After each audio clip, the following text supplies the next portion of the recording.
Sur le terrain, dans bâtiment, on parle chiffres, contraintes, rendement. GTB, décret, tout c'est clair. Ici on discute vrai, on enlève les barrières. La brève de l'énergie, ça parle concret, ça parle la vie, technique, économie. La brève de l'énergie, tous les jours plus clair aussi. Bonjour à toutes et à tous et bienvenue pour ce premier épisode du podcast de la Brève de l'énergie, mais filmé chez Alva. Vous le voyez autour de moi, le décor est un peu spécial puisque pour ceux qui ont suivi les 2 premiers épisodes, on était en studio à Paris dans un cadre assez classique. Là aujourd'hui, on est littéralement dans les locaux d'Alva en France. Vous le voyez autour de moi, il y a du coffret, il y a du câble, il y a de l'automate et aujourd'hui je fais cet épisode avec Thomas, notre directeur technique chez Alva. Bonjour Thomas. Bonjour Maxime, ça va? Eh bien écoute, moi ça va toujours. Aujourd'hui, on va aborder plusieurs thèmes et l'idée de ce podcast justement, Alva, ça va être de centrer un peu plus la thématique sur Alva, sur les gens qui composent Alva. Tout simplement, on va essayer de faire du contenu pour voir vraiment ce qui se passe de l'intérieur sur la GTB, sur les installations de régulation énergétique, mais aussi de smart building. Enfin, on va aborder tout et l'idée c'est de faire un podcast clairement sans langue de bois. Quand je reçois des invités qui sont des directeurs, des CEO, on ne peut pas forcément tout dire puisqu'il y a des positions. Là on est entre nous. Voilà, ce petit cocon.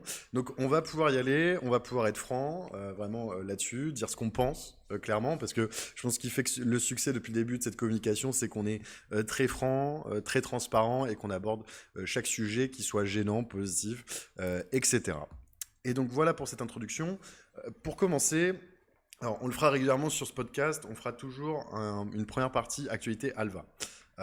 Donc là, l'actualité Alva, vous le savez, enfin, pour ceux qui ne le connaissent pas, Alva, eh bien, on est une entreprise qui est positionnée en France, en Espagne et plus récemment au Luxembourg. Donc on va parler un peu actualité. Alors d'abord, sur l'expansion d'Alva, les nouveaux clients qu'on a, comment ça se passe. Et puis Thomas, tu pourras nous faire un petit point sur les chantiers en cours, ce qu'on a terminé, etc. Alors, on fera attention de ne pas citer toujours les clients parce que parfois, il faut obtenir l'autorisation. On a des clients sensibles, plutôt institutionnels, etc. Mais dans l'idée, on va donner un petit point d'actu. Le premier point d'actu, je dirais, j'en ai parlé sur LinkedIn, c'est l'amorçage d'Alva au Luxembourg. Puisque ça fait donc pour récapituler, Alva France, on a été créé en France, ici, justement dans ces locaux. On existe depuis, en tout cas sur le créneau GTB pur depuis 3 ans. On a ouvert l'Espagne il y a, je dirais, un an et demi à peu près, dans ces eaux-là. Enfin, ça fait un an, c'était en mars dernier, avec une première installation sur un EHPAD de Clariane du côté de Madrid qui s'est terminée et pour lequel, parenthèse, on a fait plus de 10 000 € d'économie en 3 mois. Enfin, c'est ça. là-dessus. Et puis là, le Luxembourg qui vient vraiment de s'ouvrir, de s'amorcer. Donc on se repositionne sur le nord de l'Europe, quoi, pas très loin d'Amiens et de Paris. Et donc le Luxembourg qui commence avec un premier bâtiment. Alors je citerai plus tard le client parce que je t'ai pas demandé l'autorisation, mais je pense qu'il n'y aura pas de souci. Mais dans le doute, je le dis pas. Et puis donc un premier bâtiment qui est assez gros, 15 000 m² et une première mission d'accompagnement pour un autre client aussi historique du Luxembourg. En tout cas, sa présence est historique au Luxembourg et c'est un des plus gros propriétaires terriens, tertiaires, même résidentiels là-bas, sur une mission plus large de Smart City. Donc voilà pour notre actualité. Le Luxembourg qui s'amorce et puis en 2025, on a fait un record de chiffre d'affaires, on a passé la barre du million d'euros. Sur 2026, on est sûr de faire x3, x4 au moins. Donc le groupe va bien, le groupe vit bien, et on continue de grossir. Et toujours, je le précise, en autofinancement. Ça pourrait être un sujet de podcast, justement, on n'a jamais levé de fonds. Donc voilà là-dessus, je vais laisser Thomas un peu nous dire côté chantier, comment ça se passe chez nous, où on en est, puisque la fin d'année 2025 et début d'année 2026 ont été très très rythmés chez nous. Ok, alors d'un point de vue chantier, on a pas mal de sujets en ce moment sur les 3 pays qui se déroulent tous en parallèle. Donc on a 2 gros chantiers qui viennent de démarrer au Luxembourg, on en a un 3e qui vient de démarrer en Espagne. Je ne veux pas parler de ceux qui sont déjà en cours parce que voilà, sinon on n'a pas fini. Et puis en France, on commence à finir aussi le chantier en région parisienne où on a fait un remplacement complet de tous les ventiloconvecteurs. Donc ça a été un gros chantier qui est en phase finale. On est en train actuellement de faire toute la partie autocontrôle, restitution, DOE, etc., pour ensuite terminer sur la formation du client. Et en France, on vient aussi de terminer une chaufferie biomasse sur un énorme site français que je ne peux pas citer malheureusement, où la sécurité a été un enjeu majeur de ce dossier, où on a dû faire tous des protocoles chiffrés, donc que ce soit BACnet Secure, KNX Secure, etc. Et voilà, et après on continue comme ça. On y reviendra après sur tout ce qui est cybersécurité. D'accord. Enfin, ça fait partie des thématiques. On parlera cybersécu juste après. Ok, très bien. Bah après pour la partie française, il nous reste 2-3 autres chantiers qui commencent prochainement. Pareil, encore du ventilo-convecteur. Et puis on a toute une partie production, distribution qu'on va devoir réguler aussi sur d'autres chantiers en région parisienne également. Voilà. Et on accueille demain une nouvelle personne, et puis la semaine d'après, encore une nouvelle personne. Donc on intègre 2 nouvelles personnes là sur le bureau France, justement. C'est ça, ça arrive cette semaine, lundi et Demain. mardi de la semaine prochaine, où on a une autre personne qui arrive aussi. Exactement. Donc voilà pour la petite intro, le bulletin d'actualité Alva, qu'on fera à chaque intro de podcast, pour vous donner des nouvelles, puisque vous êtes nombreux à nous suivre. Désormais, je vais passer à la première thématique de ce podcast. Alors, juste pour résumer, il y aura 4 thématiques. La première, ce sera l'IA et la GTB, où en est-on? Donc on parlera un peu de nous, de ce qu'on voit par rapport à la GTB, c'est-à-dire la régulation énergétique. Est-ce qu'il y a de l'IA, où on en est, quelle forme d'IA, etc. Ensuite, on parlera cybersécurité des GTB. Donc ça, vrai sujet aussi. J'ai vu il y a pas longtemps un rapport qui est sorti qui disait en fait que globalement 80% des BMS, c'est une étude, je sais plus qui a été faite, c'est une étude américaine. On reviendra dessus, mais en gros, rien n'est sécurisé. Ensuite, troisième thématique, hypervision, supervision, le maillon faible, point d'interrogation. Et Ok. enfin, quatrième, on sera plus sur la partie chantier, le plus difficile sur un chantier GTB. Voilà. Oh, Juste pour faire du retour d'expérience un petit peu, je pense que ça va intéresser, et puis c'est des anecdotes qui seront à partager, et je pense beaucoup d'intégrateurs qui nous suivent et qui regarderont seront intéressés d'avoir ce retour d'expérience et partageront sûrement pas mal de situations. Donc on commence, l'IA et la GTB, où en est-on? GTB d'abord, pour revenir dessus, quel scope? Donc on est sur un système de pilotage énergétique qui va réguler le chauffage, la climatisation, la ventilation, l'éclairage, suivre l'énergie également. Donc compter dans les tableaux électriques, là il y en a un derrière moi, il faut mettre des pinces là-dedans pour compter l'électricité, compter l'eau, compter le gaz. L'IA aujourd'hui, ça irrigue tout. On connaît, il y a 2 types d'IA, je vais diviser rapidement parce que l'idée c'est pas de passer 1h30 sur l'IA, mais on va la diviser, on va faire un schéma très simple. L'IA LLM, donc plus en lecture de données, avec lequel l'utilisateur peut interagir. Parce qu'on utilise, nous, enfin beaucoup d'entre nous au quotidien dans le travail, ChatGPT, Claude, etc. Donc ça, on pourrait se dire, est-ce qu'on a de l'IA pour lire de la donnée, par exemple énergétique, savoir combien je consomme, quel est mon bâtiment le plus énergivore, etc., si j'ai des problèmes. Et puis l'IA, alors je vais dire des termes, mais donc plus dans le deep learning qui va optimiser la régulation énergétique en tant que telle. Puisqu'aujourd'hui, pour faire très bref là-dessus, et puis Thomas, tu pourras peut-être nous donner un point de précision, c'est ce qu'on appelle la régulation PID, tu pourras nous expliquer ce que c'est. Et donc, il y en a qui veulent amener l'IA à concurrencer les régulations actuelles qu'on connaît depuis, enfin, PID, ça a peut-être 10 ans ou 15 ans, PID qui est un algorithme intelligent, si je le schématise là-dessus. Et donc, il y en a qui viendraient dire qu'avec l'IA, on pourrait faire de la meilleure régulation. Donc, c'est deux types différents. L'IA conversationnelle qu'on va connaître, qui va être le LLM, lecture de données, database, et puis restitution, et voir si on peut interroger des choses, et simplifier en fait l'interrogation finalement de la GTB, et des données qu'il y a dedans. Et puis l'autre qui est l'IA plus modèle deep learning, qui va avoir un impact sur la régulation, et donc les économies d'énergie plus fort, et qui théoriquement gérerait mieux une chaudière que ce qu'on fait actuellement avec les algorithmes classiques. Toi, Thomas, comment tu peux nous expliquer ça? Voilà, aujourd'hui, qu'est-ce que tu utilises déjà dans la régulation, et est-ce que tu vois des premiers développements d'IA, etc. alors de mon côté, on utilise beaucoup la régulation PID, hein, c'est vraiment la plus classique, notamment aussi que la PI, donc le proportionnel intégral dérivé, qui est un algorithme, hein. C'est tout simplement des fonctions qui sont utilisées. Donc on joue sur les fonctions, les intégrales et les dérivés, donc ce sont que des formules mathématiques, hein, qui sont utilisées. et on va venir établir certains petits paramètres pour la proportionnelle, petits paramètres pour l'intégrale, petits paramètres pour la dérivée, et on va régler ces paramètres en fonction de l'inertie du circuit et des choses comme ça. Derrière, avec ces algorithmes-là, on a la possibilité, donc ces petits paramètres que je mentionnais juste avant, ils sont généralement déterminés lors de la mise en service. Quand on va faire des premiers tests, on démarre l'automate, on regarde comment le circuit réagit, c'est-à-dire là, quand je demande de la chauffe, ça va prendre à peu près 3-4 heures à chauffer, et le PID va par exemple être installé sur la régulation de la vanne 3 voies. Donc la vanne 3 voies va devoir réguler son ouverture de vanne. Pour ça, elle va pas faire un 0, 100% ou des choses comme ça. Elle va venir incrémenter progressivement, prendre les valeurs de retour des températures. Donc, est-ce que ma température a bien augmenté ou pas? Et avec ça, en passant par, donc on prend la valeur de température de retour, on la met dans cet algorithme PID. Et une fois que ça rentre dans cet algorithme PID, ça nous ressort une valeur d'ouverture de vanne. Donc ça, c'est vraiment le basico-basique du PID. Maintenant, quand on vient intégrer de l'IA là-dedans, qu'est-ce que ça fait? L'IA va pouvoir toucher à ces petits paramètres de configuration du P, du I et du D. Et donc, on se retrouve avec un PID qui n'est plus constant, mais qui varie dans le temps. Ça veut dire que, par exemple, quand on fait un PID, on vient le réguler, comme j'ai dit, lors d'une mise en service. Imaginons que nous réalisons cette mise en service sur une chaufferie en plein été. Forcément, la consommation ne sera pas idéale, la distribution du circuit ne sera pas idéale parce qu'il fait chaud, donc on n'a pas besoin de chaud. On va régler ce PID et il va rester comme ça jusqu'à la durée totale du site ou jusqu'à ce que quelqu'un vienne régler ces trois petits paramètres de configuration. Maintenant, imaginons qu'un algorithme IA est capable de prendre ces trois petits configurateurs et de venir les modifier progressivement en fonction d'autres paramètres tels que l'isolation du bâtiment, l'ancienneté des équipements qui continuent de vieillir au fur et à mesure du temps, la météo extérieure, température, humidité, le soleil, etc., etc. Et c'est...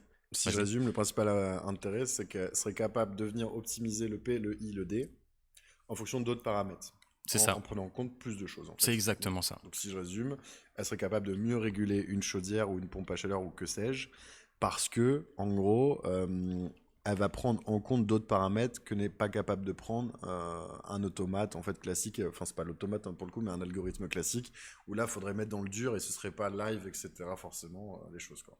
C'est exactement ça. Ça va venir jouer beaucoup plus finement sans qu'un humain soit tout le temps derrière à venir modifier ces trois petits paramètres. En gros, si je simplifie. Donc, en gros, ça pour moi, après, je peux peut-être me tromper, mais de ce que je connais un peu du marché français, pour le coup, parce que je suis pas toutes les startups partout dans tous les pays, ce serait trop long. Ouais, je me doute. De ce que je comprends, une startup qui s'appelle Foobot ferait ça. Oui, alors c'est ce qu'ils font exactement. Bon, après, ils jouent, là on simplifie vraiment, mais ils jouent aussi sur d'autres paramètres. Ils vont venir modifier les consignes, ils vont venir changer plein de petits trucs, que ce soit les consignes de température de départ, les consignes de température de retour, que ce soit la limite haute, la limite basse de la vanne, la chaudière, enfin. Mais effectivement, l'origine de Foobot, c'est d'arriver à prendre l'inertie du bâtiment qu'ils ont estimé avec beaucoup de calculs et du coup vont venir pouvoir faire ces petits réglages par-ci par-là, que ce soit de la configuration sur le Pi, le I et le D ou sur les consignes et les modes de fonctionnement des différents équipements. Ouais. Et il y a aussi Brainbox AI, je crois qu'il y a un truc canadien. En tout cas, on passe le bonjour à Foobot, qui pour moi est une des seules startups qui se positionnent en spécialité dessus, puisqu'ils font vraiment que ça et que ça. Et ils viennent se brancher justement sur le système de pilotage énergétique, la GTB, pour pouvoir faire cette opti. Donc, ça, ok, on a une startup identifiée là-dessus. Il y a Brainbox aussi. Moi, je connais moins bien Brainbox pour le coup, donc on va pas en parler. Maintenant, sur l'IA plus LLM conversationnel, c'est peut-être là, moi, je suis un peu déçu, entre guillemets. Alors, Ok. on peut pas savoir ce que les autres préparent, etc. Enfin, ce que les boîtes préparent, en fait, de logiciels qu'on peut connaître. Mais en tout cas, chez les gros, Siemens, Honeywell, Schneider, tout ce qu'on veut, l'IA, elle n'existe pas. Alors, il y a peut-être des gens qui vont dire en commentaire disant mais si, bah en fait non. Il n'y a rien de disponible aujourd'hui sur le marché, ne serait-ce un petit truc qui vient juste prendre les données d'un logiciel où il y a de la conso par exemple, et avec lequel on pourrait converser comme on le fait avec ChatGPT pour demander combien j'ai consommé sur les 7 derniers jours. Et l'année d'avant, sur la même période, combien j'ai consommé. Puis si on est un energy manager et qu'on connaît, on veut pousser, dire applique-moi des DJU, machin, parce que l'IA est connectée à Internet, elle pourrait le faire. aujourd'hui, moi, à ma connaissance, je trouve que, en tout cas, il y a pas grand-chose. Et que, oui, il y a des startups qui travaillent sur peut-être les modèles de deep learning pour mieux comprendre l'inertie. C'est peut-être ça le principal au final, hein, pour faire des économies là-dessus. Mais que sur le sujet IA, enfin, je sais pas si tu voudras en toucher un mot. Moi, pour conclure, il n'y a pas grand-chose qui se fait aujourd'hui. Enfin, pas qui se fait, mais qui est disponible sur le marché, qui est utilisé. Et que peut-être que ça viendra, mais je trouve qu'on accuse du retard dans l'énergie et sur l'énergie des bâtiments en la matière. Bah, moi, j'ai pas encore vu non plus. Après, je peux me tromper, hein, on connaît pas toutes les technos qui Mhm. existent actuellement. Mais voilà, quand on a fait le tour de Honeywell Forge et Building X Siemens, on n'a pas vu cette feature vraiment présente. Il y avait une partie d'intelligence artificielle. Notamment, je sais que Siemens, ils ont sorti sur ABT Site un assistant à la Mhm. configuration ou des choses comme ça. Mais c'est pas encore au niveau d'un Claude, d'un Gemini, d'un ChatGPT Après, où on on peut va se dire la mixer des données. vérité. Enfin, la pseudo-IA dans Building X Hmm. et dans ABT Site, en fait, c'est juste une IA qui a un document qui est le mode d'emploi de la solution. Et c'est tout. C'est pas de l'IA. Enfin, je sais pas comment l'appeler, mais c'est pas vraiment de l'IA. Et pourtant, on est intégrateur Siemens, on est intégrateur Hmm. Honeywell. Donc, c'est deux marques qu'on connaît bien, qu'on utilise. Mais c'est vrai que dans le marketing, ils parlent d'IA. Le terme est abusif. Il n'y a pas d'IA. Non, mais il faut le dire. Après, ils nous aiment bien, on les aime bien, ils nous connaissent. Bah, de toute façon, derrière moi, voilà, ils sont là, hein, les deux. C'est nos deux marques et moi, on en dit de plus grand bien de toute manière pour plein d'autres sujets.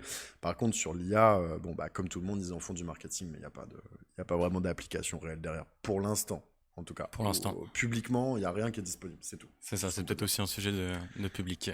Oui, c'est ça. Si ça se trouve, ils ont déjà un truc qui est prêt ou qu'ils sont en train d'entraîner. J'en sais rien. Ça, c'est pas le sujet. Mais en tout cas, publiquement aujourd'hui sur le marché, si quelqu'un veut une GTB avec de l'IA intégré dedans, ça n'existe pas. Ou alors, il faut faire un couple, par exemple, Alva Mhm. Fullbot. Ou enfin, voilà, faut travailler la chose. Mais en tout cas, il n'y a pas de solution paquet. Et le marketing aujourd'hui autour de ça qui pourrait faire croire que, en tout cas en France à notre connaissance, on ne demande qu'à voir si ce qu'on dit est faux. Mais ça n'existe pas. On Pour verra l'instant. pour l'instant. Ouais, Pour l'instant. tout à fait. Sujet suivant. Puisque l'idée aussi, c'est de faire des capsules comme ça, de pas faire deux sujets pendant une heure, mais d'essayer de faire quatre cinq sujets de 10 15 minutes à chaque fois, pour dynamiser un peu tout ça. Sujet intéressant, cybersécurité des GTB, sur lequel tu vas pouvoir nous faire un retour d'expérience, puisque tu as intégré pour la première fois le BACnet Secure, Thomas. Oui. Cybersécurité des GTB, je voulais en parler parce que justement, le bâtiment se digitalise. Pour moi, la porte d'entrée, on a beau dire ce qu'on veut, ça reste l'énergie, la plus grosse porte d'entrée, en tout cas sur le système technique, qui a le plus d'impact et qui prend le plus de place. Enfin, moi, je trouve ça compliqué quand on rentre par l'interphonie ou le contrôle d'accès de vouloir aller chercher les autres systèmes techniques du bâtiment. Mhm. Je trouve que le système le plus complet, c'est l'énergie. Après, il faut le compléter d'autres choses. Mais dans l'idée, le bâtiment se digitalise. Mais on remarque que les protocoles du bâtiment ne sont pas ceux de l'informatique, de l'IT. C'est pas de l'IP, enfin il y a de Non. l'IP, mais on va en parler. Mais bref, c'est pas ça, c'est pas maîtrisé par les directions informatiques, etc.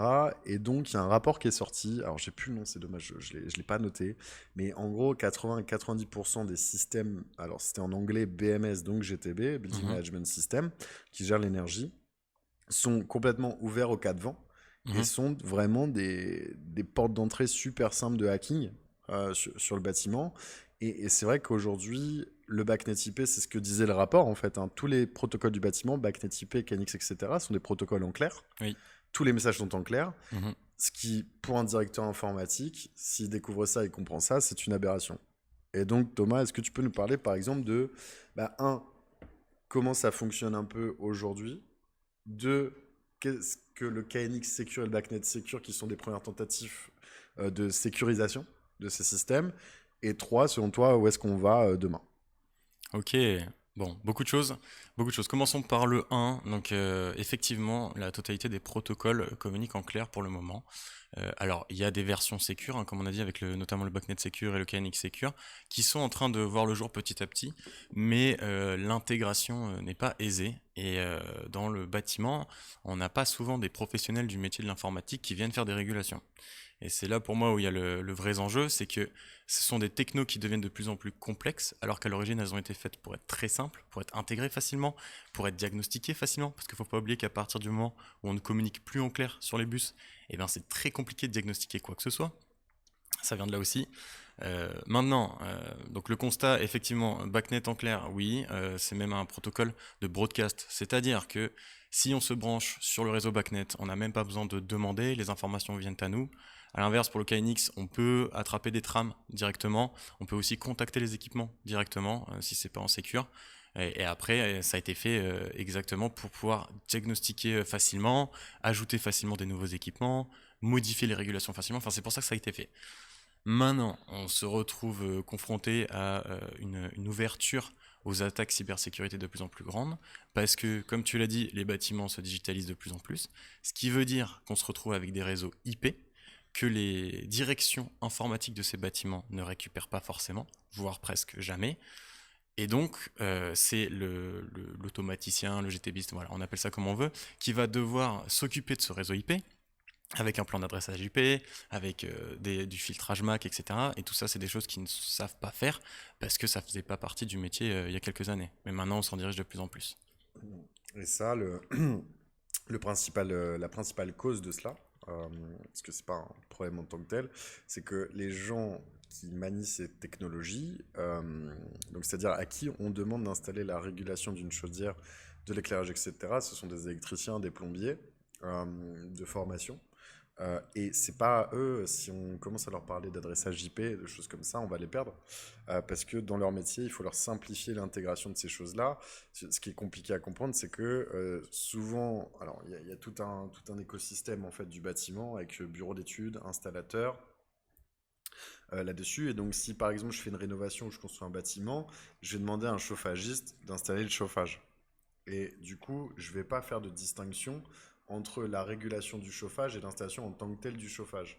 Mhm. Ce qui fait que la conséquence de tout cela, c'est le chauffagiste qui installe des choses qui vont venir toucher maintenant, aujourd'hui, en 2026, à du smart building, donc de la technologie, de la communication IP, des choses comme ça. Et lui, il en a strictement aucune idée de comment ça fonctionne.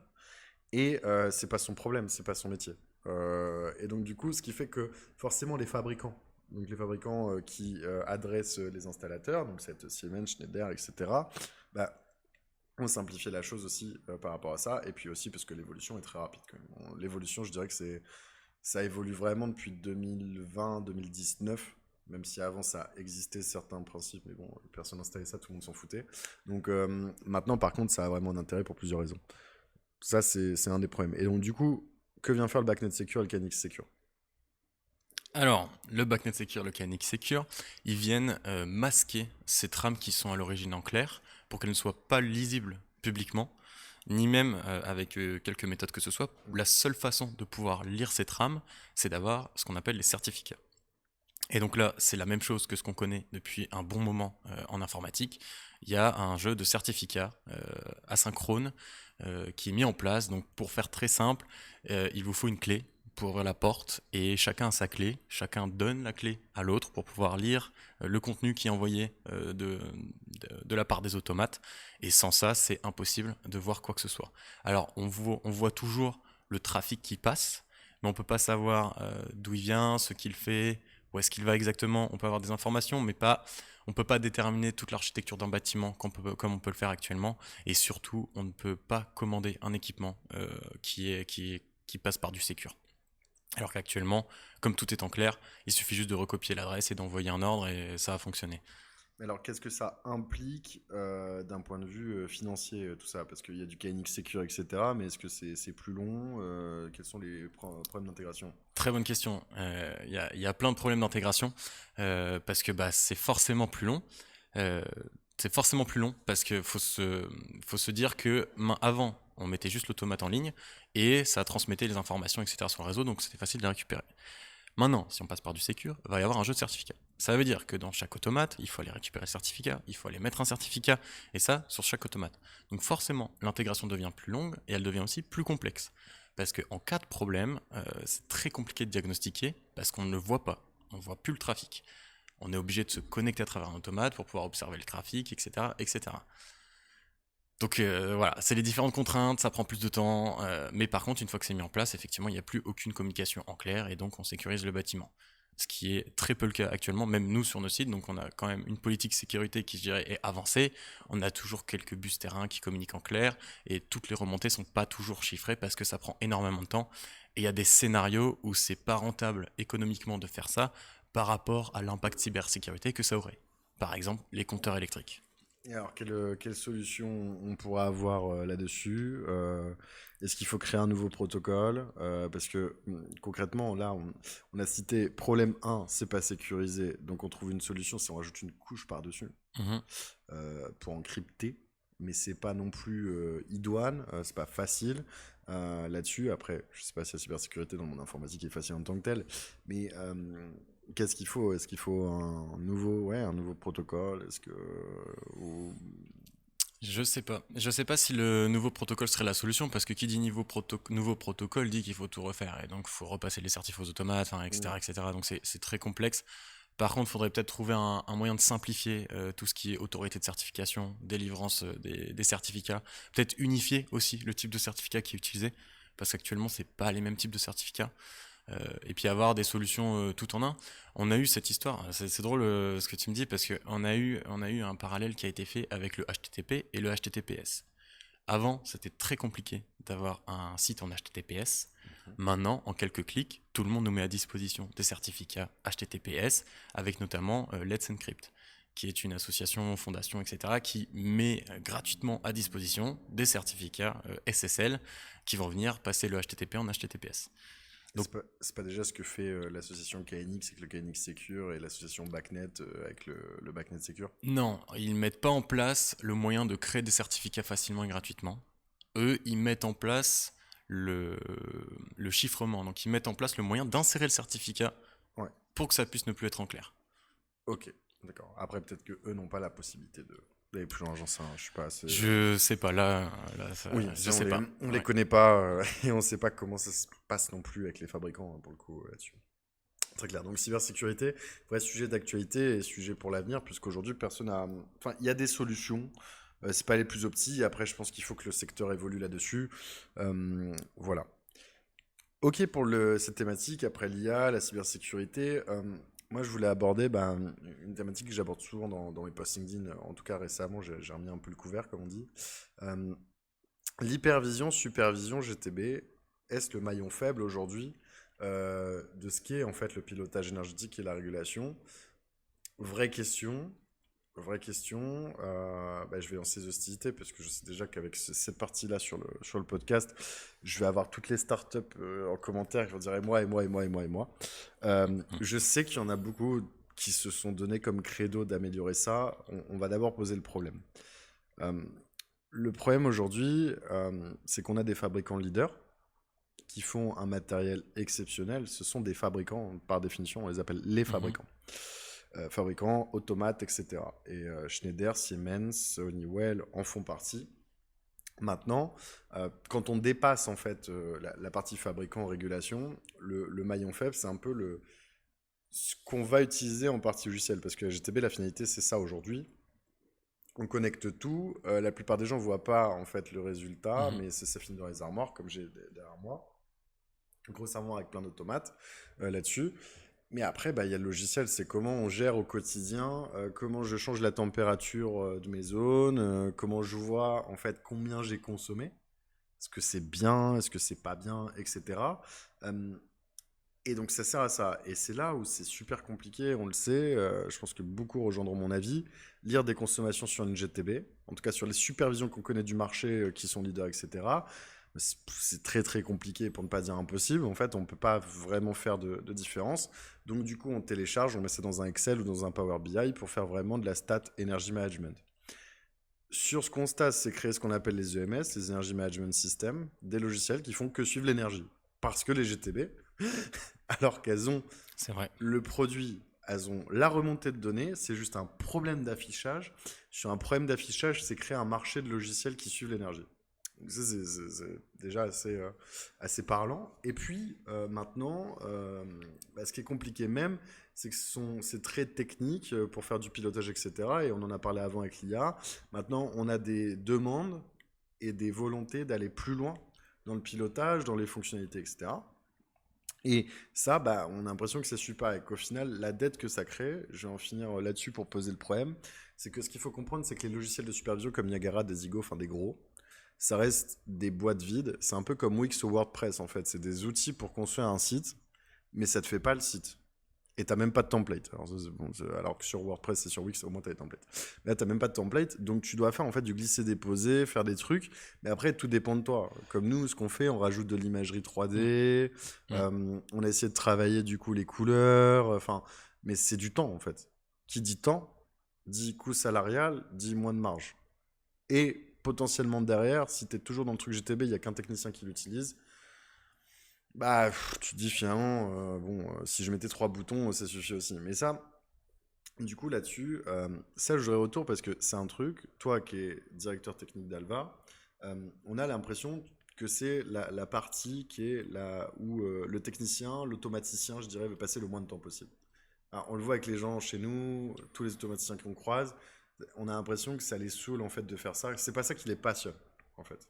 Toi, quel est ton retour là-dessus un peu? Parce que moi, c'est la sensation que j'ai. Mais c'est pas un reproche, hein, parce que dans un métier, il y a des trucs que t'aimes bien et des trucs que t'aimes pas. Genre, moi, il y a des trucs que j'aime bien faire et des trucs que j'aime pas faire. Et ça veut pas dire que c'est bien, c'est mal. Donc, toi, quel est ton retour là-dessus? Moi, j'ai l'impression que c'est vraiment le truc que les automaticiens n'ont pas envie de faire.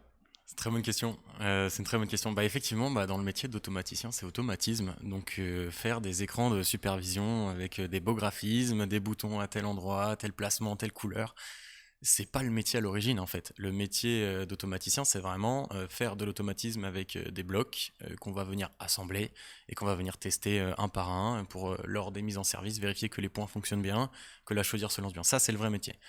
Maintenant, on s'est rendu compte rapidement que sur les grosses installations, la visualisation aidait grandement à la compréhension d'un système et des différents problèmes qui peuvent survenir, notamment pour la maintenance. Donc c'est pour ça qu'on a commencé à créer des vues. Des vues avec des icônes ou des choses comme ça, des couleurs, des textes, des statuts, des remontées email, SMS, etc. Et petit à petit, avec l'évolution des plateformes SaaS, l'évolution du graphisme d'une manière générale sur l'informatique, eh ben, les supervisions sont un peu retrouvées délaissées parce que, bah, encore une fois, le métier d'automaticien, c'est pas un métier IT, c'est pas un métier de dev, c'est pas un métier de graphiste, d'UI, UX, de designer, enfin, etc. Et donc petit à petit, on s'est retrouvé à devoir faire des supervisions de plus en plus complexes visuellement, avec des animations. Enfin, nous, on le fait, mais les gens le font pas, en fait. Parce Oui, qu'on s'est oui, retrouvés, mais c'est pas vrai. Les gens le font toujours pas, en fait. Genre, oui. c'est pas les automaticiens en général, puisque les automaticiens en général le font toujours pas. Et même nous, on le voit avec nos partenaires, on reçoit des trucs qui sont pas. Enfin, pour nous, notre standard qui sont pas acceptables. Mais donc. Parce que c'est compliqué, ça prend du temps, comme tu as dit. Oui. Ça prend du temps de faire un bel UI kit, donc un beau graphisme, quoi. Mm, Mais ce qu'on fait maintenant, c'est qu'on a nos guidelines à suivre et puis on les envoie et comme ça, c'est sûr que ça sera respecté avec les bonnes couleurs, les bons boutons, les arrondis sur les boutons, etc., quoi. mm, mm. Alors, à ce problème-là, ça attaque des startups. Oui. Là-dessus, on en connaît pas mal qui essayent de faire des supervisions, etc., de simplifier la chose. Mais moi, je trouve ce qui manque, c'est mon avis personnel, c'est que c'est... Comment expliquer ça? C'est des logiciels en dur, figés. Parce que le mérite qu'ont Siemens, Honeywell, Schneider, c'est que c'est des Wix WordPress. Je sais pas si tu me suis, mais Je suis. tu crées ce que tu veux dedans. Et Mhm. t'as un UX UI qui est ce qu'il est, en fait. Mhm. Genre, donc, à la fin, tu peux faire des trucs qui sont à peu près corrects, mais t'es quand même encadré, ce qui fait aussi sa limite. Mais t'as une liberté, en fait, d'assemblage, de machin, etc. Les startups que je connais, que je vois, en tout cas, ce qui se développe, c'est que t'as pas le choix, en fait. C'est-à-dire que ces écrans figés, c'est eux qui, limite qui vont développer, enfin, et ils te livrent le truc, en gros. Et c'est là où alors, ça dépend de l'ambition que tu te fixes, mais pour eux, installer eux et prendre des clients, etc., bon, bah, c'est leur tambour, ils le font. Mais je pense que Siemens, Honeywell, Schneider ont beaucoup plus d'expérience et savent que si tu veux gagner le marché, si c'est ça le but, hein, parce que normalement, une startup, c'est gagner le marché. Donc, c'est lever des fonds et prendre le marché. Si tu veux aller te friter à Schneider, Honeywell, Siemens, eux, ils ont compris qu'il fallait une logique de partners qu'ils n'y arriveraient pas tout seuls. Ils ont essayé, ils faisaient que ça. Schneider, Siemens, Honeywell, il n'y avait pas de partners il y a encore 15 ans, même 10 ans. Ou très peu, ou machin. Même Siemens, ils ont lancé ça il y a 5-6 ans à peine. Mm. Donc, ils ont essayé d'y aller en direct. C'est ce qu'ils ont tous privilégié, c'est le truc commercial, business que tu veux faire en premier. Donc, s'il te faut des partners, il te faut des outils d'intégration. Et donc des outils qui vont développer le SaaS. Tu peux pas juste en fait à chaque fois repasser toi, etc. Et c'est là pour moi la limite, c'est qu'elles font de très belles choses, mais ça ne leur permettra pas d'être leader. Mais après, ça dépend toujours de l'ambition. C'est toujours pareil. Est-ce que tu veux faire un logiciel qui va avoir une petite part de marché, Mhm. ou est-ce que tu veux vraiment demain être le leader, envoyer les levées de fonds, les machins, etc. Enfin, créer un SAP, hein, ce qu'on veut là-dessus. Et c'est là où moi je vois la limite. Et la deuxième limite pour des intégrateurs, nous je le vois, on est une boîte de services énergétiques. Donc on propose, on fait des assemblages de marques, de solutions. Moi je n'en remettrai pas une startup qui a 5 à 10 salariés en fait. Je suis désolé, mais je vais faire le mec un peu rétrograde. Mais comme les grands groupes, hein, quand les premières questions qu'on a eues au début, c'était bah ouais, mais si demain vous êtes plus là, Mhm. qu'est-ce qui se passe? Et vu qu'on est provider de service, bah ça va parce que c'est Siemens, parce que c'est Honeywell, et c'est ce qui nous a permis de grossir. Et aujourd'hui, maintenant, on commence à avoir une taille où on ne pose plus trop la question. Mais de ce fait-là, moi, c'est les deux points que je vois dans ce marché, mais en même temps, je vais en terminer là-dessus pour ma vie, et puis tu pourras ajouter si tu veux Mhm. ton point de vue là-dessus. C'est que attendre en même temps, donc c'est pour ça qu'en fait je dis ça, mais moi j'ai pas de solution et je sais pas bien ou pas bien, mais en même temps attendre de Siemens, Honeywell, Schneider la solution, je suis pas sûr non plus, parce que c'est des Compliqué. mastodontes, c'est lent, etc. Et que je pense que finalement, je pense que mon point, j'en terminerai là, c'est qu'on n'a pas trouvé encore notre champion français ou allemand ou américain sur le smart city, smart building, même plus large que l'énergie, qui viendrait proposer, même aujourd'hui, on n'en parlera pas aujourd'hui, mais même plus qu'un SaaS, une intelligence et sûrement une intelligence artificielle qui est un modèle Mm. d'intelligence artificielle dédié au bâtiment. Non, mais c'est vrai, hein, parce que tout ce que tu dis sur la partie configuration, etc., de ces SaaS innovateurs avec des beaux graphismes, bah c'est très vrai. En fait, à chaque fois, quand on prend ce type de solution, on est obligé de passer par eux pour pouvoir faire l'intégration et qui réalisent la supervision. Mais on peut pas le faire tout le temps, effectivement. Et puis, vite fait, enfin, ils sont rapidement débordés de chantier, quoi, parce qu'à chaque fois, il faut faire l'intégration individuellement. Donc ça c'est très très vrai. Et pour la partie Honeywell Siemens, effectivement, c'est des mastodontes et je sais pas s'ils auront la capacité de faire une nouvelle solution parce qu'il faut savoir que eux ils ont plein de solutions qui existent déjà pour répondre à tous ces besoins et qu'à chaque fois ils rajoutent une petite brique qui va venir corriger les problèmes de la précédente. Mais là on est sur un point où il faudrait potentiellement recommencer de zéro, mais c'est pas le même travail. C'est pas le même travail. Et puis ça rendrait non compatible toutes les anciennes installations, ce qui est actuellement pas possible en fait. Avec tous les automates qu'il y a partout, c'est pas possible de supprimer un Ouais. géant comme En ça. fait, le problème, c'est qu'ils font qu'empiler. Alors, C'est ça, c'est le ça. problème depuis le début, en gros, c'est qu'ils savent faire des choses, Building X, Honeywell Forge, etc. Et qu'à chaque fois, c'est de l'empilement, et que ça a ses limites. Et en fait, là, aujourd'hui, je dirais qu'Honeywell avec Honeywell Forge et Siemens avec Building X, ils ont enfin créé, c'est pas une hypervision, en fait. Enfin, ça a le rôle d'hypervision, mais c'est incomplet. C'est un EMS. Et que pour moi, ils viennent concurrencer, mais avec 10 ans de retard, Citron, Adviseo, etc. Mais avec 10 ans de retard. Mais du coup, c'est intéressant parce que eux, ils ont le positionnement intégrateur, qui pour moi, Citron, Adviseo, ils l'ont pas. Et il y a eu deux choix là-dedans. Adviseo s'est fait absorber par Hager, Mhm. mais avant de se faire absorber, avait commencé à développer une activité d'intégrateur GTB. Donc ils avaient compris qu'ils devaient joindre les deux bouts avec l'avancée des GTB et en fait la technologie qui commence vraiment à se perfectionner et à devenir intéressante, plus le fait qu'en France, la GTB s'est popularisée, continue de se populariser. C'est dans le décret BAC, c'est dans toutes les bouches des directions immobilières, c'est plus un sujet comme le décret tertiaire. Et qu'il y a ça. Citron a racheté aussi IQ Spot, Mhm. qui fait un peu de pilotage. Bon, c'est pas une boîte de GTB, mais dans l'idée. Donc, ils commencent à aller là-dessus. Et de l'autre côté, ceux qui viennent de la GTB commencent à aller vers Citron, Adviseo, ce qu'ils faisaient, avec 10 ans de décalage. Bon, après, dans ce cas-là, je peux faire la même. Hein. Citron et Adviseo, ils ont 20 ans de retard sur la GTB de l'autre côté. Mais ils ont enfin sorti une solution qui vient les concurrencer eux. Mais il n'y a pas encore, aucun des acteurs que j'ai cités là, n'a encore fusionné les deux approches, joint les deux bouts. Et pour moi, c'est ça. Celui qui gagnera fera ça. Mais je sais qu'il y en a qui ne sont pas d'accord avec moi. J'ai déjà échangé dessus avec des directeurs chez Siemens, chez Schneider. Eux pensent qu'il faut une solution par persona. Mhm. Moi, j'y crois pas. Je pense qu'il faut réussir à avoir les deux. Et ça, pour l'instant, on ne le voit pas encore, en tout cas en France. Il y a des tentatives, on va voir comment ça évolue. Qui a raison, qui va gagner. Mais pour moi, c'est pour ça que ça reste, côté GTB pour le coup, le maillon faible aujourd'hui de la chaîne de valeur de la GTB. Parce qu'on a des super électriciens, on a des super compétences en fait en France en génie climatique, en génie électrique. Enfin, on a des boîtes de malades, Bouygues, Vinci, Dalkia, et on peut avoir au sein de ces boîtes-là des gens qui sont incroyables sur l'énergie. Enfin, vraiment, en termes de, tu leur parles de régulation, de tout. Enfin, ça, il n'y a pas de sujet. Maintenant, c'est la délivrance du produit qui est au-dessus, où je pense qu'il y a un marché à prendre pour certains. Enfin, il y en a qui sont dessus, mais qu'aujourd'hui, les développements de chacun n'ont pas encore abouti à vraiment une solution leader. Et je sais pas si on aura une solution leader, en fait. Moi, je pense que par force des choses, à un moment, forcément, il y aura une concentration. Les gros rachètent de plus en plus. Après avoir, après On avoir si, verra, hein. quel type de rachat c'est. C'est un rachat Watson Siemens ou si c'est un rachat un peu plus imbriqué. Ok pour hypervision, supervision. On a évoqué le sujet. On va terminer. Moi, j'ai envie d'avoir de l'anecdote chantier dans ce podcast aussi. C'est bien de débattre, etc. Enfin, de discuter de sujets un peu, voilà, en recul. Mais je vais te poser une question, Thomas. Mhm. Parce que la GTB a cette singularité. En fait, on en parle depuis le début, finalement. Il y a du logiciel, il y a de la techno.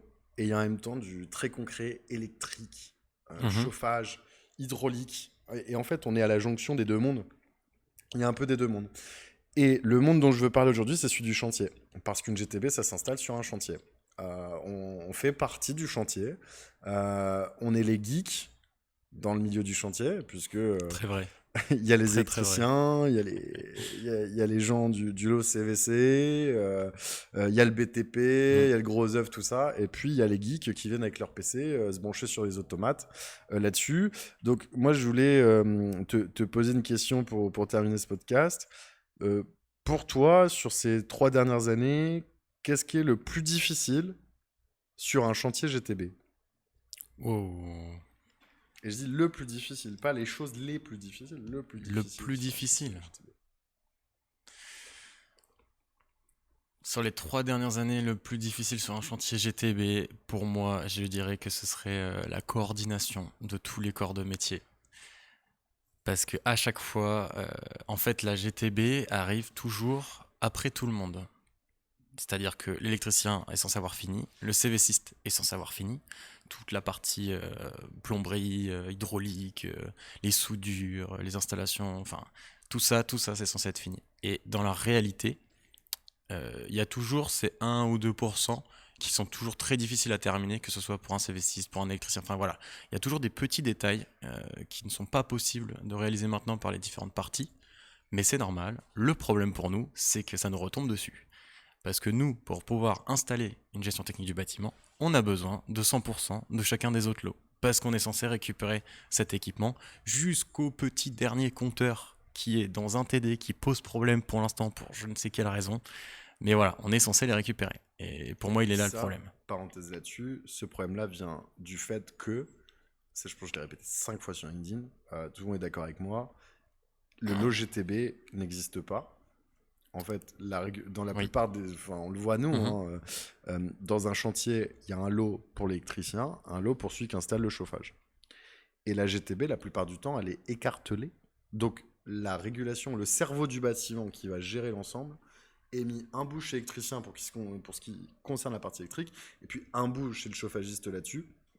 Et c'est ça justement qui normalement doit changer, puisque normalement, sachant que l'électricien, je vais être un peu sec, n'est pas compétent, le chauffagiste n'est pas compétent sur ces sujets, il ne devrait pas avoir à récupérer ce produit et ces prestations-là et refaire de la marge dessus pour le Mhm. revendre, parce que au niveau des responsabilités, justement, c'est ça qui est pénible, c'est qu'eux n'assument rien sur cette partie-là.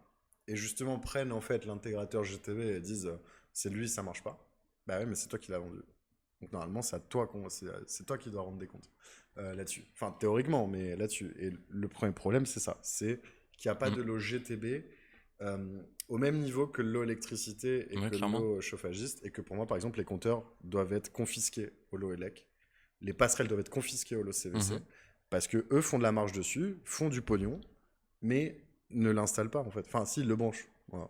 Une branche et Leur il faut seul prier pour que talent, ce soit la bonne passerelle oui, aussi. Parce que leur seul talent, c'est de demander à l'intégrateur GTB qu'est-ce que je commande et de le brancher. Et c'est ça, ça. c'est pas normal. Et puis, on a un exemple typique, hein. On a un chantier en région parisienne où effectivement, ça a été dissocié en 2 parties. Où la CVC est en charge des passerelles de communication, mais par contre, c'est le lot électricité qui est en charge de faire la totalité de la supervision. où là, Ce c'est qui est aberrant. extrêmement complexe parce qu'on a dimensionné par rapport au nombre de points de l'électricien, sauf qu'en fait, il faut prendre la partie CVC aussi dans ce nombre de points, notamment pour les licences et tous les petits problèmes comme ça. Mais comment on fait pour dimensionner la partie CVC, sachant que nous, on reçoit que la partie électricité quand on nous demande un chiffrage. Enfin voilà, il y a tous ces sujets-là qui nous posent problème. Et ça, c'est que pour la phase avant-vente. Et puis après, sur chantier, bon bah voilà. Et puis le plus drôle, c'est qu'on pourrait se retrouver théoriquement. Nous, ça nous est jamais arrivé. Alors peut-être là, avec le chantier dont tu parles, mais le plus drôle là-dedans, c'est qu'on pourrait se retrouver avec un intégrateur GTB qui répond au lot ELEC et Et un un autre. intégrateur GTB qui répond au lot CVC. Alors ça, on l'a jamais rencontré parce que de toute façon, on refusera. De toute façon, je sais, on refusera. Mais ça, c'est quand même exceptionnel. Ça, c'est quand même, c'est deux prestataires qui dédoublent et sur une frontière qui n'a pas lieu d'être en fait, une séparation qui est complètement aberrante. Mm. Et ça, nous, on l'a pas vécu, mais je pense que certains qui vont nous écouter l'ont forcément vécu avec le temps. Et ça, C'est c'est sûr. ça, c'est C'est aberrant. sûr. Ça, Ouais, ouais. c'est vraiment le truc le plus aberrant, je trouve. Ah, puis ça serait très compliqué, hein, parce que gérer ça, ouh là là, ouais, ça serait très compliqué, parce que même pour passer, du coup, il y a quoi? Il y a 2 supervisions sur site. Une fois qu'on a les 2 supervisions, laquelle devient la maître, laquelle devient l'esclave de l'autre. Ah Donc non, il il y faut aurait tout même pas, je recentraliser. pense. Mais c'est surtout c'est qu'il y en a un C'est... qui ferait des programmes sans parler à l'autre, l'autre Hmm. doit intégrer les points ensuite sur la supervision, parce que supervision est côté l'électricité, je sais pas pourquoi, c'est l'électricité qu'elle visu. Et puis c'est le CVC qui aura la logique de programme en fait des équipements. Donc en fait, ça n'a pas vraiment de sens, là-dessus. Et puis, au-delà de ça, sur tous ces aspects-là, c'est que bon, on sent surtout dans le secteur, donc dans le secteur du bâtiment, de l'énergie des bâtiments, que les électriciens et les chauffagistes n'ont pas envie que la GTB progresse. On sent que c'est un truc qui est vachement négligé. Ils n'ont pas envie que ça progresse. Pourquoi? Parce que, ça leur crée des espèces de concurrents pour eux, parce qu'ils ont toujours eu ça dans leur lot. Quand c'était obligatoire, ils le sous-traitaient systématiquement. C'était un peu ce que j'appelle, c'est le gras, en fait, la GTB pour eux. Alors, c'est le gras, parce qu'ils ont leur lot, je sais pas, leur lot, il est à 1 million, 2 millions, etc. La GTB, elle sort à 200 000, 300 000. Ils récupéraient ça, ils trouvaient 3 pauvres gars là qui aimaient juste faire de l'automaticien. En fait, on en revient à ce qu'aiment faire les automaticiens. Ils Oui, avaient la possibilité en fait de trouver des sous-traitants pas chers qui ne s'occupaient pas du matériel, etc. Donc eux, c'était parfait. Ils faisaient toute leur marge dessus, ils sous-traitaient à 3 gars indépendants et basta. Mais là où ils ont du mal maintenant, c'est que la demande s'est complexifiée d'un point de vue juridique, d'un point de vue financier, d'un point hmm, de vue technique aussi, hmm, et qu'ils peuvent plus faire ça en fait, parce qu'il faut vraiment diriger la conception, le truc, etc. Et que ça les emmerde, et que du coup, ils n'ont pas intérêt à ce qu'il y ait un logiciel qui pousse. Ou alors, il va falloir créer des filiales, racheter filiales, certains le font. FH a sa filiale, Bug a sa filiale, EDF chez Dalca. Chez Dalca, c'est peut-être ceux qui travaillent le mieux. Mais là-dessus, et donc ça, c'est leur problème. Et derrière, en fait, si le LoGTB pousse, bah, où est-ce qu'il se situe? Parce que tu l'as dit dans ton propos, mhm. tous les problèmes retombent sur la LGTB. Parce qu'à partir du moment où tu es le cerveau, en fait, c'est un peu ça. Je sais pas, si on assemble un robot, Ok. et donc, eux, ils fabriquent les bras, les jambes, tout le corps du robot. Et toi, GTB, tu arrives, tu poses une tête sur le robot. Mais la tête, elle peut fonctionner, c'est le bras qui peut être défectueux, en fait. Je sais pas, c'est comme le corps humain, tu te casses un bras, c'est pas le cerveau qui pose problème. T'as un problème, t'as eu un trauma crânien, tu bouges plus ton doigt. Là, c'est le cerveau le problème. Enfin, si je repense sur le robot, c'est la même logique. Et qu'en fait, la plupart du temps, bah, c'est un problème au niveau circuit du robot, son bras, ses jambes, etc. Et que vu qu'on a posé la tête, on se dit, bah, c'est la tête, c'est sûr. C'est la tête qui déconne. C'est exactement ça. Et ça, C'est exactement ça. ça, c'est imbérable. Ça, c'est insupportable. Non. Et puis on se retrouve à diagnostiquer aussi les équipements des autres, mais c'est normal aussi parce que eux ils peuvent pas le mettre en service tant que nous on n'est pas là. Donc c'est un cercle vicieux un peu Mm. qui se crée. Mais voilà, donc pour moi c'est ça. Ce serait ça le plus difficile, c'est récupérer les 1 ou 2 derniers pourcents de chaque lot qui du coup n'est pas terminé et qu'il faut corriger, trouver des solutions, etc. Et puis aussi, ils mettent pas la super volonté. Bon, bah déjà, parce pour eux, ils ont fini. Ah bah oui. Donc, on sait tous, pour le coup, dans le chantier, on le sait tous qu'un déplacement, ça coûte cher. C'est ça qu'on évite. C'est de démultiplier les déplacements, surtout pour des petits machins. Mm. Et surtout quand c'est une mauvaise préparation du collègue d'à côté qui fait que ça te coûte plus cher et que ça atteint ta marge. Mais aussi là-dessus, le problème qu'on a, et moi je le redis, c'est que pour beaucoup, la GTB, c'est pas un sujet. Et que la plupart du temps, certains me l'ont dit en off, hein, le client oublie. D'accord. Bah, en fait, parce que la GTB jusqu'alors, c'était l'écran dans la chaufferie. Donc c'était Mm. pour le mainteneur derrière, qui est souvent la boîte qui installe en plus derrière. Donc c'est pour la boîte qui installe derrière, ou un mainteneur qui existe déjà, ou un mainteneur multitech. Donc en fait, ils n'en avaient rien à taper, puisque ils installent, ils maintiennent derrière. Donc écran, pas écran, le client, il s'en fiche. Lui, le client, ce qu'il veut, c'est le résultat. Que le chauffage, il soit au prix, enfin, bon, déjà qu'on ne déborde pas trop sur le prix donné, que le chauffage, il marche. Bon, bah, si ça marche, au prix convenu. Comment le mec, il le fait? Il a mis l'écran qu'il a vendu, il l'a pas mis, il le fait à la main, etc. Bon, bah, jusqu'à ce que le mec se fasse virer, qu'il y ait une reprise, ou qu'il y ait un problème, le client, bah, il n'est pas regardant. Maintenant, c'est ça qui a changé, c'est que vu qu'il y a une réglementation, vu qu'il y a un besoin de données, alors, ça sait qu'il y en a, ils ont des systèmes où ils ont la conso, ils ont le carbone, ils ont leur déclaration de décrétation automatique. Donc, ils vont voir le mec, ils disent, bah, moi, dans ma GTB, je veux ça. Et c'est là où ça devient compliqué pour eux, puisqu'ils ne peuvent plus faire comme avant, ou avant, c'était ça. Avant, c'était, vu que c'était mon écran, en fait, local, pour gérer, bah, par exemple, le tableau qui est derrière moi, ou je ne sais quoi, bah, ça, si tu le mets pas, on s'en fout. En fait, on s'en fout. Enfin, le client le voit pas. Et donc, il y en a beaucoup là qui commencent un peu. Bah non, qui commencent à tousser parce qu'à chaque fois, ils disaient ah, je comprends pas, le client, il me saoule avec ça maintenant, alors qu'avant, il l'oubliait et c'était. Hop, on n'en parlait plus. Et puis, au fur et à mesure, sur ajouter un écran, on remettait 1500, on le refacture au client aussi pour les besoins de la maintenance. Donc, c'est ça qui a évolué et je pense que c'est ça aussi, déjà, c'est la cause du problème déjà. C'est l'organisation du secteur là-dessus. Et après, peut-être qu'on pourra parler des BE. Aussi, c'est pareil. Donc, c'est toute une chaîne qui ne suit pas pour l'instant. Enfin, certains si quand même, il faut le citer. Il y en a qui avancent, qui ont évolué sur leur pratique, mais globalement, il y a encore du boulot et il y a encore du chemin à faire là-dessus. On le sait, même si je pense que ce sera le mot de la fin, puisqu'on arrive à la fin de cette thématique, enfin à la fin du podcast et des thèmes. Il y a quand même beaucoup de progrès en France. On est si ce n'est le seul pays, mais oui, je pense, on est le pays le plus avancé dans l'Union européenne sur ce sujet. Ça, c'est vrai. On le voit. Ouais, bah nous, on le voit justement. Ouais. C'est pour ça que c'est intéressant d'en parler. Je pense qu'à un moment, on fera une heure dédiée en fait à l'Union européenne, enfin aux pratiques en fait à l'étranger. Je pense qu'il y a beaucoup à dire sur l'Espagne. Ouais, parce qu'on critique, mais effectivement.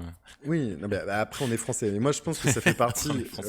Pourquoi la France est peut-être un des meilleurs pays du monde sur l'énergie. Je dis un des meilleurs parce qu'il ne faut pas déconner non plus. Mais pourquoi on a toujours été bon là-dedans? C'est parce qu'aussi on a cette espèce de qui parfois a ses désavantages, mais on est très critique sur nous-mêmes, on est très pessimiste. Mais ça demande aussi de se renouveler et aussi, faut pas juste critiquer, faut essayer d'adresser les problèmes et de trouver des solutions. En énergie, on est vraiment bon et nous on le voit puisque de toute façon, il suffit de traverser la frontière. Quelles sont les entreprises aussi dominantes chez nos voisins et notamment en Espagne? On retrouve qui? On retrouve Eiffage, on retrouve Engie, etc., etc. Donc on déborde vachement quand même sur l'Union européenne. Et c'est ça que je voulais dire pour le mot de la fin, c'est que mine de rien, on est critique forcément parce qu'on voit tout ce qu'il y a à faire et puis après on voudrait que ça avance plus vite, mais on est quand même un pays de plus de 70 millions d'habitants, donc ça prend du temps et il y a plus d'1 milliard de mètres carrés, enfin bref, il y a énormément de choses, ça prend du temps, ça continuera, mais par rapport aux autres pays, on a quand même vachement avancé et on est allé très rapidement. Eh bien, mesdames et messieurs, ce premier podcast touche à sa fin. Donc, on a essayé d'aborder 4-5 sujets là-dessus. L'idée, c'était de lancer aussi un peu ce format, je sais pas, on pourrait l'appeler dans le garage. Format garage, format hangar. La brève d'énergie dans le hangar, dans le garage, là-dessus. Et puis, on vous proposera toujours plus de contenu. Je l'avais annoncé, je sais plus sur quel post LinkedIn, il n'y a pas longtemps, que ça a été la reprise des podcasts, vidéos et live LinkedIn aussi. On fera un live depuis ici, ouais. Il y aura forcément un live qui sera le setup là-dessus. En tout cas, je vous souhaite à toutes et à tous un bon mois d'avril, parce qu'on ne republiera pas avant mai au moins. Un très bon mois d'avril, de belles vacances de Pâques. Una buena Semana Santa pour les Espagnols. Et je vous dis à très bientôt. À très bientôt. Au revoir. Sur le terrain, dans bâtiment, on parle chiffres, contraintes, rendement. GTB, décret, tout c'est clair. Ici on discute vrai. On enlève les barrières. La brève de l'énergie, ça parle concret, ça parle la vie, technique, économie. La brève de l'énergie, tous les jours plus clair aussi.